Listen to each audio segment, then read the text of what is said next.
Bom dia pessoal, muito prazer. Eu sou o Joseph, sou fundador da Pessoalize, que é um BPO que atende várias marcas aí do segmento com gente e inteligência artificial, né? Que é o assunto aí que todo mundo tem falado. Bom, prazer para mim estar aqui, né? Para conduzir esse painel com essa galera incrível de um assunto que desde lá da pandemia eu mergulhei de cabeça e comecei a aprender, e cada vez que eu dou um passo nesse aprendizado, eu vejo o quanto eu não sei, né? Isso gera ainda mais curiosidade. Então, vou ter a oportunidade de ter uma aula aqui com os nossos amigos, Brunão, Fernando, Cris e Marcos. E já quero abrir pedindo para cada um se apresentar e contar nessa apresentação de que local, né, que vocês falam sobre essa ótica de diversidade, né, de coisas que a gente não enxerga ainda dentro desse processo. Por favor, acho que começamos aqui pela minha direita, Marquinhos. Bom, mais um ano aqui, né? Boa tarde já. Boa tarde? Não, bom dia ainda, né? Eu sou fundador da Diversitera. Acho que nos outros anos eu já sei, provavelmente muitos de vocês já me conhecem. Esse ano eu fiz uma movimentação, eu passei para o conselho da Diversitera e agora faço parte da World Panel, uma empresa de pesquisa de mercado, muito próximo do mercado de vocês. Eu sou diretor de produto lá. Bom, o meu lugar para falar de diversidade, acho que é óbvio, né? Então, a Diversitera nasceu de toda essa história. E é isso, eu sou fascinado por comportamento humano. E quando a gente fala de diversidade, eu acho que está muito conectado com essa história. Cris, por favor. Bom dia, gente. Eu sou Cristiane Machado. Vou começar me apresentando pelas minhas origens, né? Eu sou filha de Dona Eunice e seu Tarcísio, mãe do Vinícius e esposa do Rogério. Eu trabalho aí na área de experiência do cliente há mais de 25 anos, dentro do mundo corporativo. Trabalhei no Real, meu último cargo foi como gerente de experiência do parceiro no iFood. Eu sou fundadora da comunidade Negras na CX, que é uma comunidade de mulheres negras que atuam na área de experiência com o cliente. A partir daí também fundei a minha empresa, agora então sou empreendedora. Fundei minha empresa, que é uma empresa de consultoria, mentoria, palestras. E estou muito feliz e honrada aqui pelo convite, é a minha primeira vez. Eu encontrei a Miriam, gente, assunto de mulher no banheiro. Eu falei, Miriam, eu te conheço. E a gente bateu um papo aí de longa data, né? E estou muito feliz aqui de estar com vocês nessa primeira vez e nesse palco aqui maravilhoso. Fernandinho. Bom dia. Primeiramente, gostaria de agradecer o convite para minha primeira vez também aqui no Smart Customer, Miriam, o time do Grupo Garrido. Estou aqui representando a FTD, que é uma unidade de negócios do Grupo Marista. Então, a gente atua em outras frentes, como ensino superior, saúde, colégios, e a FTD Educação é uma editora do grupo. Bem, quando a gente fala em educação, a gente deixou de falar só da questão pedagógica. Isso continua sendo muito importante, mas cada vez mais os nossos clientes, são as escolas, nos cobram também nesse lugar do quanto a gente pode apoiá-los na gestão e também na inclusão. A gente sabe, né, que quando a gente pensa no estudante, não é só mais a forma como a gente entrega o livro, mas como a gente entrega uma experiência para ele em sala de aula e também com a comunidade ao seu redor. Então, gostaria de compartilhar um pouco disso com vocês aqui hoje. Muito obrigado. Maravilha. Brunão. Obrigado. Aí você ficou sem, eu te devolvo. Bom dia, pessoal, tudo bem?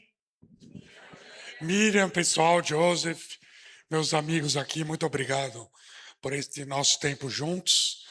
Eu sou Bruno Mafuz, eu sou fundador do Guia de Rodas, que é uma empresa de tecnologia a favor da acessibilidade. A gente tem uma certificação para empresas que vocês já devem ter visto, aí várias empresas que têm a certificação Guia de Rodas. E ouvindo aqui meus amigos falarem, como que eu posso resumir o que eu faço? Eu acho que eu me considero um entusiasta da acessibilidade. Óbvio, por razões óbvias, como o Marcos disse, mas também porque eu enxergo que a acessibilidade, muito mais do que um simples direito, né, que infelizmente não é cumprido, para vocês que estão aqui, a acessibilidade é uma verdadeira oportunidade de negócios.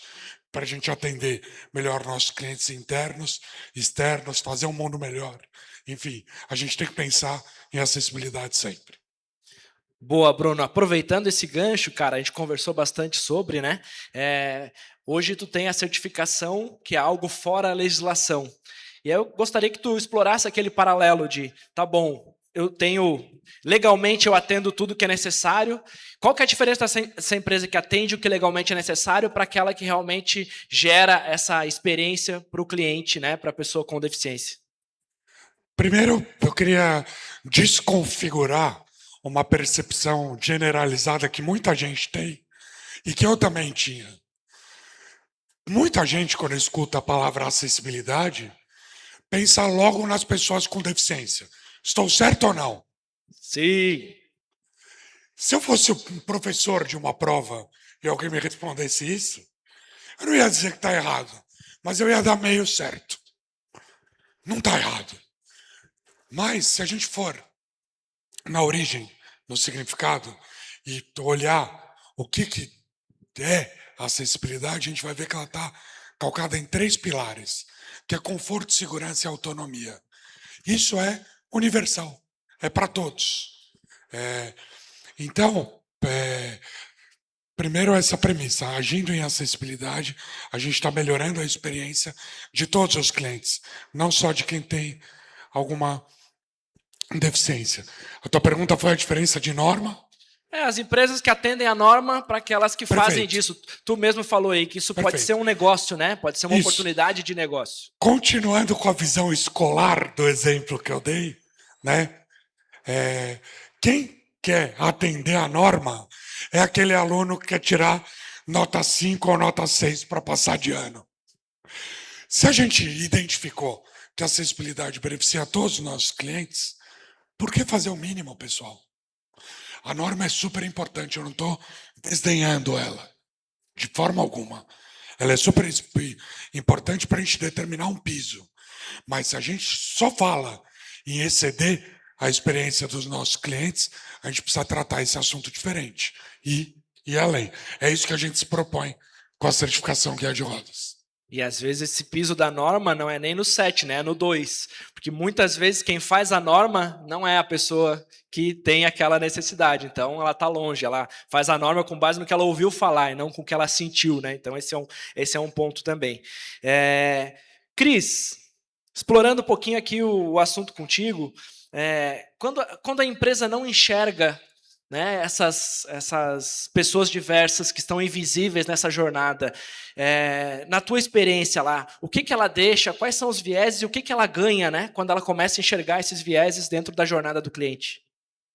Eu acho que quando ela não enxerga, a dor começa a aparecer muito antes de aparecer no PPT, né? Porque às vezes ainda não está aparecendo claramente que esse público está sendo invisibilizado, e aí vai aparecendo o quê? São muitas situações que começam a ser escaladas, muito cliente reclamando porque ele sabe que ele não está sendo visto daquela maneira, aqueles scripts que não atendem todo mundo, pessoas insatisfeitas e estressadas, né, da própria equipe, porque é muito difícil você lidar com aquilo que você não tem conhecimento. E aí, né, aí a gente começa a ver o número, né? Aumento de reclamação, aumento de churn, até ter casos graves que começa aí a afetar toda a reputação da empresa, seja, né, no Reclame Aqui, que está aqui com a gente, redes sociais, toda uma exposição. Então, para mim, se a empresa não consegue parar, começar a olhar a sua jornada, mas com um olhar inclusivo, e quando eu falo olhar inclusivo, é necessário que eu também tenha pessoas no meu time e que eu dê voz para essas pessoas. Então, ter um time diverso com voz para poder dizer aonde está acontecendo, e aí sim a gente parte para tomar ações que, de fato, vão enxergar esse cliente. E como ele falou, gente, isso acaba gerando um negócio, né? Acaba aumentando receita. Porque quando eu atendo mais pessoas, e a gente está falando do Brasil, que é diverso por natureza, a gente começa a incluir mais pessoas, eu aumento a minha base de cliente. E aí veio o efeito reverso, né? O boca a boca, as pessoas que vão falando. Então, antes de tudo, a gente precisa olhar com mais atenção aquilo que, na verdade, não está aparecendo tão claro, porque e com intencionalidade, tá? Incluir não vai ser de fato naturalmente. A gente já sabe hoje que naturalmente as coisas caminham para um único padrão. A gente tem que fazer isso de forma intencional. Boa, aqui só fazendo um paralelo, né? Acho que saiu algumas vezes a importância de ter pessoas que têm aquele prisma para conseguir encontrar as oportunidades e resolver esses problemas. Então, isso, na minha experiência também, na minha jornada, inclusive recentemente uma marca falou, olha, vou tirar a acessibilidade em Libras aqui porque poucos clientes estão acessando. E aí a gente foi resgatar, pelo menos 4 meses o nosso time tem falado, vocês tiraram o botão de acessibilidade do site e do aplicativo, não tem como os clientes estarem acessando. Então, a pessoa que não usa, né, que não é uma pessoa surda que vai acessar Libras, ela não viu o que está faltando e ela nunca vai ver. Então, acho que esse é um ponto chave para a gente explorar. A gente falou muito de retorno aqui, e aí, Fernando, queria que tu explorasse para a gente aqui, nessa história inteira da FTD, tem algum caso, e aí conta aquele caso que tu compartilhou com a gente, de uma experiência que a norma te levou a enxergar algo muito maior e trazer rentabilidade aqui, que é um exemplo do que Bruno falou, Cris falou, acho que vai coroar aqui o debate. Com certeza. É um case muito bacana. Eu acho que linka muito aqui com o que os meus amigos já trouxeram, né? Que não é só olhar para aquilo que é exigido, que é necessário, mas é o que você consegue otimizar a experiência do cliente com base nisso. O Grupo Marista, como um todo, já tem seus valores, um valor muito específico que é relacionado à interculturalidade. Então, a gente está olhando dentro da companhia para a questão da diversidade, da inclusão. E quando a gente olha especificamente para a FTD, que é onde eu atuo, nós tivemos há alguns anos um termo de ajustamento de conduta junto com o governo federal, e não só a FTD, mas todo o mercado de editores de livros, que estipulava algumas orientações a respeito de como entregar conteúdo acessível ao estudante. Então, nesse TAC, vinha ali algumas orientações de que as editoras precisavam cumprir a entrega do conteúdo que tem no livro físico, que fosse fornecido em PDF ou em documento Word, para que a escola conseguisse, né, utilizar em sala de aula também com o estudante. E isso foi, como a gente nivela bem por baixo, né? Então, só entregar o PDF, só entregar o Word, foi o básico que foi definido. E nós usamos, né, esse momento para entender um pouco mais desse cliente que a gente não estava olhando, desse cliente que a gente não tinha visibilidade da jornada dele. A gente está sempre, como toda empresa do mercado, a gente olha muito para o nosso DRE, para o faturamento, para a receita, e às vezes a gente esquece que tem algumas experiências que a gente precisa se aprofundar, precisa entrar mais no detalhe e compreender melhor. E bem, a FTD é uma empresa que tem mais de 120 anos, né? Quando ela foi fundada e hoje, muitas formas de se lidar com o cliente foram evoluindo e foram mudando. A gente não constrói isso sozinho. Lá a gente tem praticamente uma regra, que tudo se constrói em volta da mesa, com base no diálogo, com base na escuta, envolvendo todos os protagonistas e personas relacionados ao tema. E quando a gente fala em acessibilidade, a gente contou com um apoio muito bacana do time da ICOM, que eu sei que está aqui com a gente também. Eles, junto com a FTD, né, fizeram todo um trabalho de assessment, de discovery, então a gente buscou entender esse público que a gente ainda não atendia, e a gente implantou no nosso canal, primeiro no nosso e-commerce, o atendimento em Libras, junto com a ICOM, e agora a gente está expandindo também para os nossos outros sites. A gente tem uma plataforma de educação, que o professor e o aluno usam em sala de aula, a gente tem o site institucional, e agora a gente vai expandir isso também. E o mais bacana é que a gente pensou, né, na experiência do principalmente da família que está ali muito junto com o estudante e que, às vezes, né, a gente tem que pensar também na diversidade que o Brasil tem. A gente pensa que a pessoa surda ela pode simplesmente acessar o site, ler ou falar com a gente pelo chat, mas a gente tem que considerar a pessoa também que não tem esse nível, né, de letramento, de alfabetização. Então, esse atendimento trouxe autonomia para que esse responsável pudesse cuidar da jornada do filho dele na escola. Então, ele consegue entrar em contato conosco, ele consegue realizar a compra, tirar a dúvida, e o que antes era visto só ali como um implemento de experiência do cliente, se tornou um canal de negócios. A gente não implantou um ativo de vendas, nem um receptivo de vendas, é um canal de atendimento. A gente, no primeiro ano, teve um aumento de receita de mais de 50 mil reais só captando neste canal. E hoje chega a 100, 150 mil. Então, é algo que não só se paga, mas se torna também uma outra linha de receita para a companhia. Mas eu acho que o mais importante é que a gente pensou primeiro no cliente e o cliente retribuiu isso para a gente, mostrando que sim, ele tem interesse e que ele quer estar próximo da empresa. Então foi muito bacana mesmo o case. Bom demais. Ó, primeira lição aqui, né? Se bem feito, funciona e é rentável. E um segundo ponto que a gente explorou antes, às vezes tu não tem dentro de casa pessoas, né, pela natureza do teu negócio ou qualquer outra coisa, que podem fazer isso. Mas existem parceiros que podem te ajudar. Né? E Com, que é um dos patrocinadores aqui do evento, é um exemplo. Foi lá, fez discover, ajudou, né, o Fernando e o time a descobrir aquilo que ele precisava e dar o remédio certo para o problema certo. Né? Provavelmente pessoas surdas foram lá e fizeram todo esse mapeamento. Então, contem com os parceiros também. Agora eu vou para o Marquinhos aqui. Dados e acessibilidade, Marquinhos. O que tu enxerga disso? O que tu tem visto nas empresas? E como usar isso, né, ao nosso favor, ao favor dos negócios, para enxergar aquilo que a gente não está vendo ainda em diversidade, acessibilidade e tudo mais. Bom, eu acho que dentro das empresas a acessibilidade é o básico, é o ponto de partida. É igual respeito, né? Sem respeito não dá para começar a conversa. Então, acessibilidade é base. Né? Quando o trabalho que a gente faz na Diversitera, né, normalmente a gente faz censo dentro das empresas para entender qual que é a composição da população da empresa, entender quais são os atravessamentos, os recortes. E quando a gente fala de diversidade, acho que é importante a gente desmistificar um pouco, porque diversidade nada mais é do que entender a complexidade humana. Se a gente olhar aqui dentro dessa sala, somos todos diferentes, não tem ninguém igual a ninguém, né? Visualmente, inclusive. Isso gera complexidade dentro dos nossos times, na forma como a gente atende os nossos clientes. E existe uma discrepância bastante grande por um contexto social que a gente tem até hoje. Né? A gente teve 300 anos de escravidão, a gente tem um preconceito muito grande contra uma população LGBT, por exemplo. Tudo isso traz desafios para quem veste o crachá e tem aquela característica. Quando está dentro da empresa, ele continua sofrendo o preconceito, ele atravessa os muros das empresas.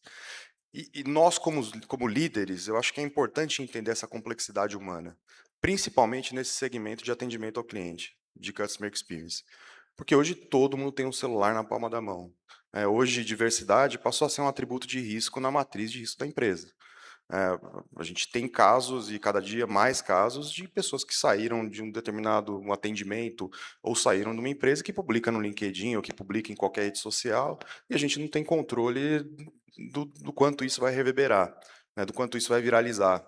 E até explicar que focinho de porco não é tomada, o desgaste já está feito, né, o dano na marca está feito.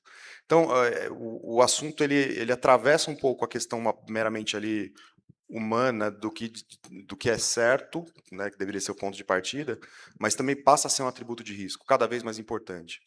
E para vocês, como líderes também, a gestão de pessoas também implica em entender complexidades humanas. Aquela história de que basta salário e carreira para uma pessoa se sentir motivada já não é mais verdade. A gente tem diferentes gerações convivendo dentro do mesmo ambiente de trabalho. E quando a gente fala de geração Z, molecada que já está chegando em cargo de liderança, é uma molecada que não quer saber de intolerância. Falando molecada, né? Já está passando dos 30 anos, né? Está chegando em cargo de diretoria em algumas empresas já. Mas é uma outra perspectiva de vida, é uma outra visão. E entender essa complexidade é extremamente importante, tanto do muro para dentro, né, dentro das empresas, quanto olhar para fora, principalmente. Né? Boa, bom demais. A Cris também comentou algumas coisas com a gente. Cris, eu queria te perguntar, existe alguma forma de medir o nível de diversidade dentro da empresa? Como que mensura, que indicador que a gente consegue mensurar? Eu acho que primeiro é isso, a gente precisa mapear dentro dos recortes, né, que a gente tem gênero, raça, a questão de pessoas com deficiência, LGBT. Então, acho que isso precisa entender esse dado e olhar para esse dado se ele está refletindo o Brasil, né? Porque às vezes eu tenho o dado, mas eu não ajo sobre o dado. E outra coisa, acho que posso até trazer um pouco do que foi feito lá no iFood quando eu estava lá e que eu acho que foi muito interessante, porque não era só olhar o dado, mas entender qual a diferença, por exemplo, que tinha na avaliação de desempenho, qual que é a diferença que tinha em promoção. Tem até um dado, né, de pessoas com deficiência que, por a maioria, não tem evolução na carreira. Então, como que a gente olha para esse dado e começa a compreender os vieses que inicialmente são inconscientes, mas a gente torna ele consciente para eu poder falar, poxa, minha empresa pode até ser diversa, mas não está ainda refletindo isso no seu dia a dia. E outra meta, né, gente? E meta tem que vir com dinheiro, porque o Bônus. que a gente viu muito assim, tem a meta, tá bom. Então vamos fazer um programa de letramento, não tem dinheiro para fazer. Aí convida e aí a gente fica no puxadinho. Não, acho que tem que ter meta de falar, olha, eu quero tornar a minha empresa mais diversa daqui X tempo. E acompanhando se, de fato, essa meta está acontecendo, porque acho que uma coisa que a gente precisa falar, né? Não teremos a ilusão de não ter empresas com preconceitos. A gente vive num país que a gente tem preconceito. Então, não vai ter, né, um lugar mágico onde isso não vai acontecer. Mas a gente pode melhorar e trazer isso para a cultura da empresa. Acho que esqueci, a Fantinelli falou antes aqui, né? Sobre isso, cultura. E é isso, não é que não vai ter falha quando eu fizer um letramento, por exemplo, com o meu time, mas a cultura começa a se moldar e começa a ajustar para que isso não aconteça. Eu sempre comento, né? Gente, situações de racismo que a gente vê aí, que estoura na mídia, enfim, acontecem em todas as empresas todos os dias. Mas o que muda é que tem culturas que isso fica muito latente. E aí acaba tomando uma proporção que a empresa não consegue controlar. Então, é muito importante que a empresa comece com dados. Sem dados, gente, não dá para a gente fazer nada hoje, né?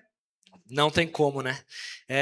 Queria pegar dois papéis ali, Bruno e Fernando, e fazer uma pergunta de dois prismas diferentes. Fernando, como convencer a empresa, já que é uma barreira que a Cris trouxe aqui, a investir numa solução que a empresa não sabe, não conhece o ROI a longo prazo? E depois ouvir o Bruno. Bruno, que argumentos dar para o Fernando, né, que está defendendo isso dentro da empresa, de por que ele deveria ter lá o selo, né, do guia de rodas ou qualquer outra solução? Se puder explorar, começar pelo Fernando aqui. Claro, é sempre um desafio quando a gente não tem, né? A gente está falando aqui de dados, quando a gente não tem um dado, não está mensurado, né, em volume, a gente conseguir a aprovação de investimento.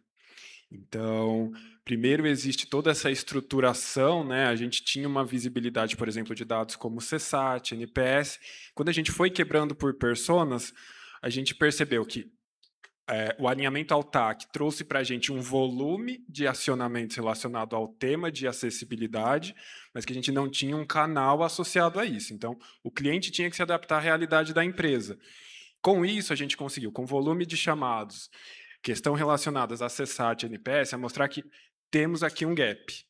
E como a gente pode melhorar? Não sei, não sabemos. Aí entrou a Icon, nos ajudou muito nesse processo de discovery e de assessment, e a gente entendeu que o maior volume desses acionamentos vinham de pessoas surdas. Então, o primeiro investimento foi neste lugar. A gente implantou o canal, a gente acompanhou durante um ano, ele já trouxe resultado nesse primeiro ano, e com isso a gente consegue esse investimento adicional para levar este canal para outras plataformas também. Mas está muito alinhado aqui a dados, levar, né, com uma informação consistente para que a gente consiga mudar a cultura.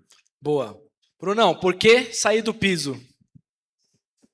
a nossa venda dos nossos serviços nunca funcionam por convencimento. São vendas por convicção.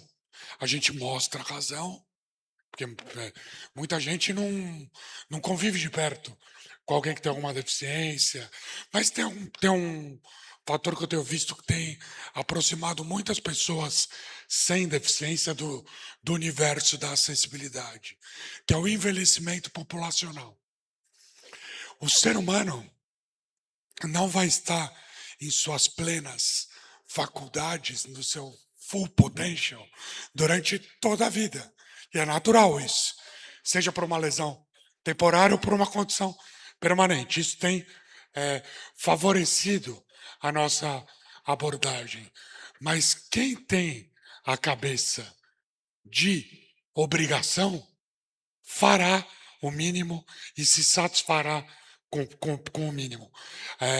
A gente mostra para as organizações e aquelas que encontram ressonância com o nosso pensamento, acabam virando nossos clientes, é que a acessibilidade é um valor, que é diferente.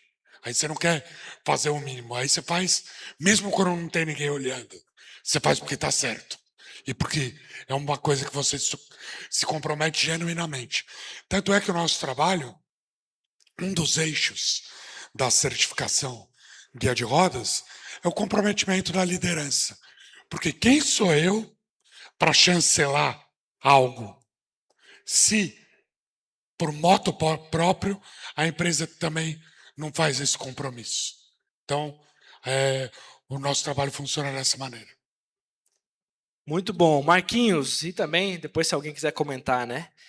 A IA tende a ampliar ou diminuir a acessibilidade? E de que forma ela vai nos ajudar a enxergar esses vieses escondidos? O potencial da IA é tanto para o bem quanto para o mal, né?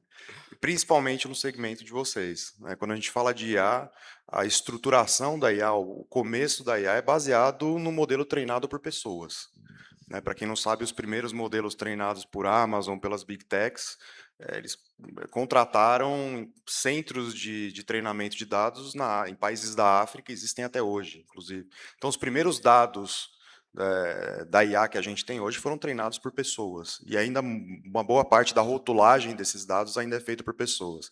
Agora a coisa começa a tomar um corpo próprio. Então, quando a rotulação dos dados, a rotulagem dos dados é feita por pessoas, pessoas têm vieses. O que estava falando de preconceito aqui, quando a gente fala preconceito aqui, não é preconceito violento de você sair, isso aí é crime, né?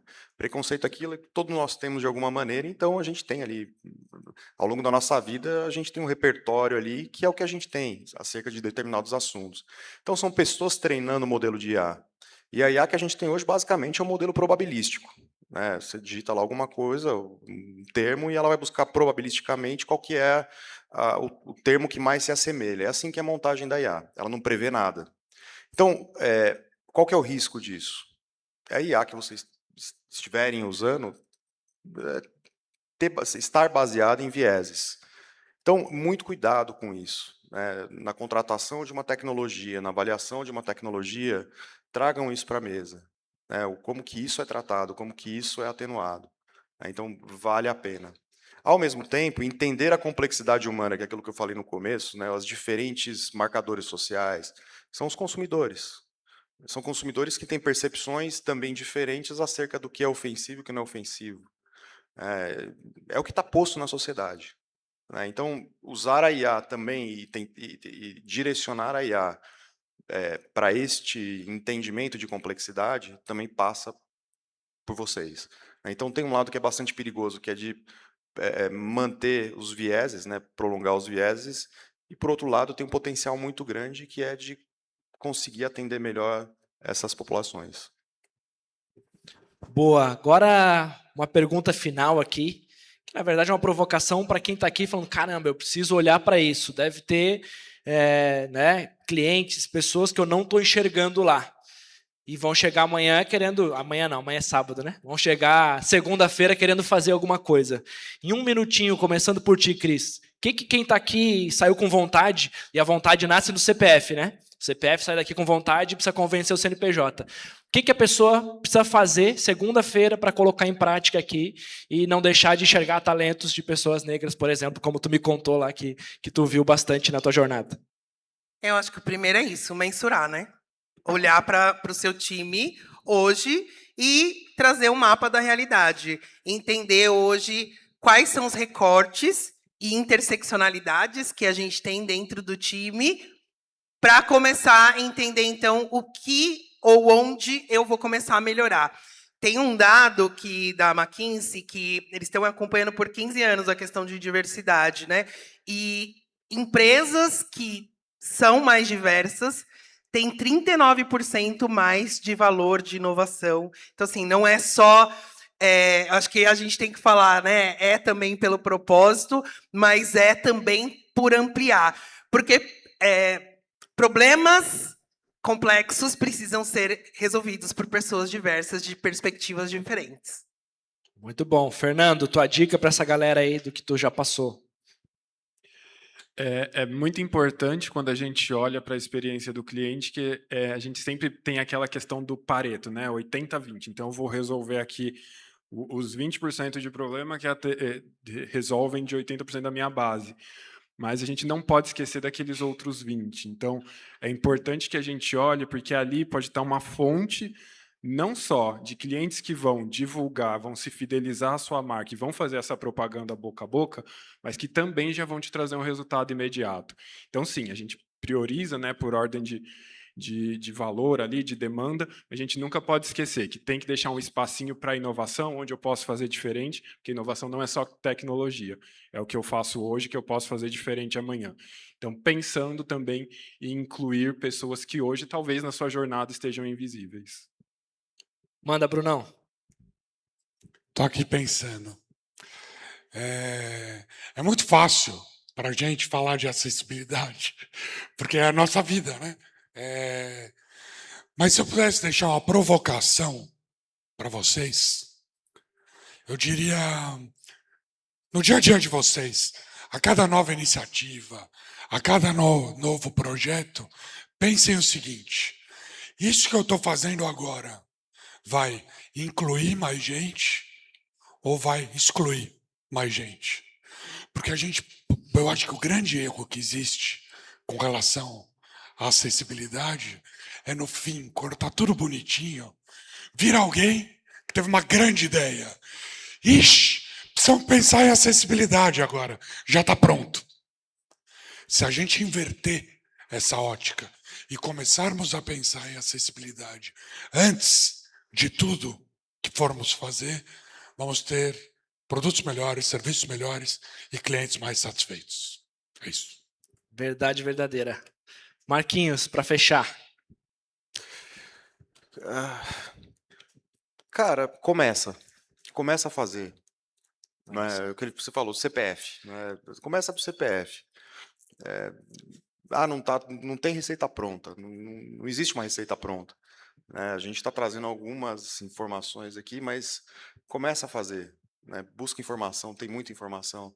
Tanto de letramento, tem muita informação também de argumentação, inclusive, porque é muito difícil você conectar um tema que tem uma base social com um tema que é corporativo. E é a natureza da empresa buscar o lucro, é óbvio. Como que você conecta essas duas realidades? Dá resultado, está mais do que provado. Dá resultado do ponto de vista de retenção de talentos, dá resultado do ponto de vista de resultado financeiro, tem muita argumentação. Então, começa e vai ajustando on the fly, vai ajustando conforme a coisa vai acontecendo.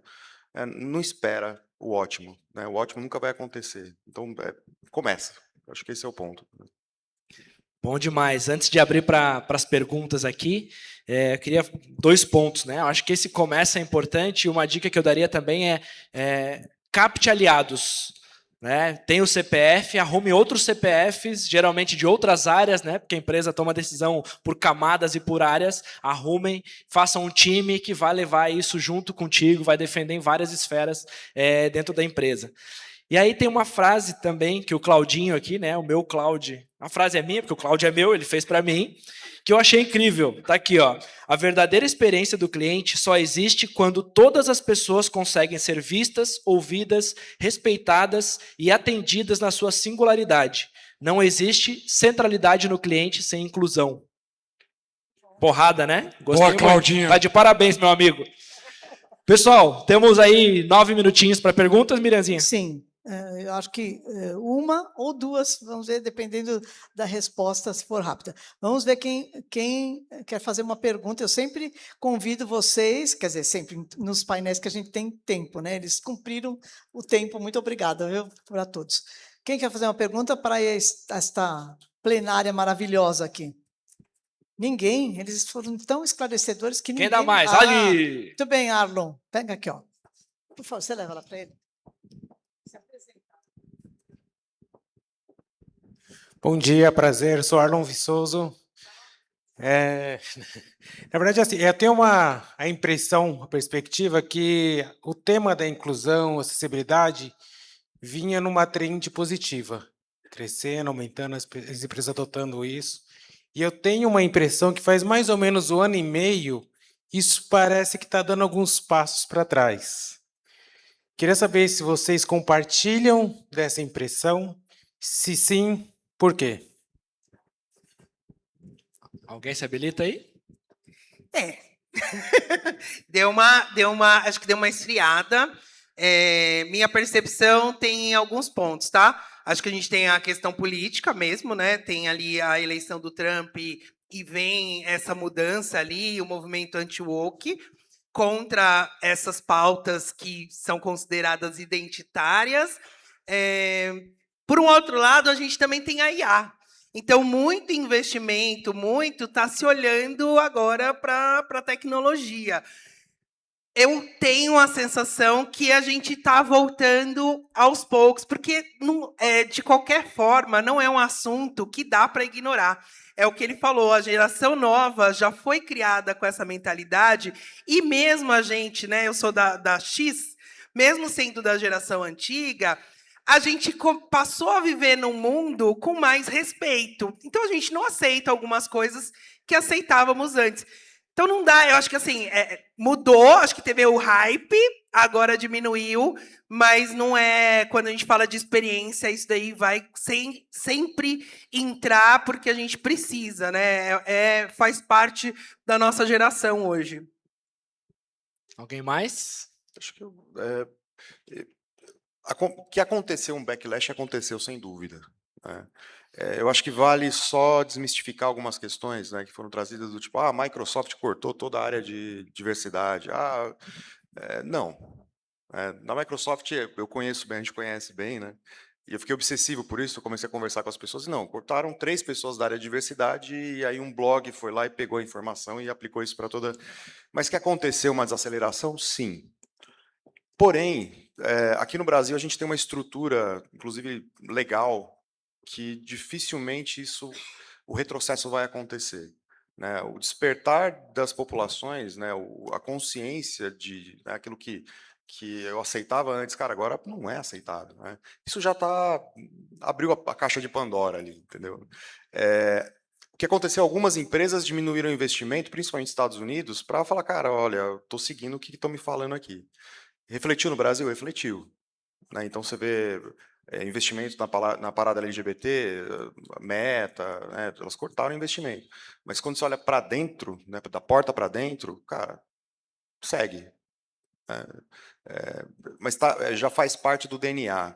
Né, na tecnologia, principalmente Google, Microsoft, Meta também, diversidade é um valor, já é uma coisa que... O Google fez um trabalho incrível, né, em cima de segurança psicológica, conectado com diversidade. Então, está no DNA, sabe? É uma coisa já que está estrutural. Então, talvez esteja se falando de diversidade e inclusão, mas de uma outra forma, sem usar as duas palavras, porque hoje as duas palavras elas foram meio deturpadas, né? Alguém mais quer contribuir, Bruno? Eu concordo totalmente, alinhado com o que eu disse. Eu acho que quem queria uma porta de saída, porque não estava fazendo por convicção, encontrou essa porta de saída. mas que eu vejo nos meus clientes. É uma separação muito clara dos interlocutores. Os que não querem nem saber e os que querem avançar. Separou. Fernando? Mais alguma pergunta? Não sei se o Fernando quer contribuir aqui. Fernando, mais algum ponto? Desculpe, Só vou Fernando. colocar rapidamente que, Desculpe, Fernando. como imagina, dentro do Grupo Marista, a gente tem o pilar de interculturalidade e é muito do que, desculpa, o Bruno trouxe. A empresa que coloca isso como um pilar, um valor da companhia, ela não deixa de vivenciar. Então, a gente tem, dentro das nossas ações de departamento de recursos humanos, a gente tem na nossa pesquisa de clima da companhia, sempre voltando no assunto para que ele nunca esfrie. Então, ele está num platô, a gente não deixou de investir. A gente entendeu que chegou num lugar de maturidade e a gente busca manter esse patamar. Boa, só para contribuir também, minha opinião é que a forma, né, com que nasceu esse hype, talvez ficou sensível ao movimento de governo, ou de não governo, ou global, e o que eu vejo que o mercado está amadurecendo para um nível de governança, de entendimento. Vocês falaram muito de dados aqui. O Google, se ele olhar o dado e fizer sentido, ele não vai estar preocupado se é A ou B ou C. Ele vai executar porque aquilo tem um retorno, né? Então, acho que tem um amadurecimento e, por hora, uma retração, mas para a gente amadurecer isso e se tornar um platô, como muitos falaram, com base em dados, em o que funciona e o que não funciona e quem precisa. E eu acho que o ponto muito importante que talvez a IA vai nos ajudar é que a gente não esqueça de ninguém. Não seja quem levanta a bandeira mais forte ou a bandeira mais alta. É sim a IA nos ajudando a olhar todos os dados e falar, cara, tem N, né, diversidades dentro de um negócio, né, e aí a gente vai conseguir atuar de forma perene. Essa é a minha crença aqui e eu espero que seja assim no futuro mesmo. Olha, eu quero, antes de finalizar aqui com vocês, dar um depoimento aqui do nosso negócio, né, de eventos. Nós demoramos muito para enxergar o quanto seria importante a gente trazer, por exemplo, Libras, né?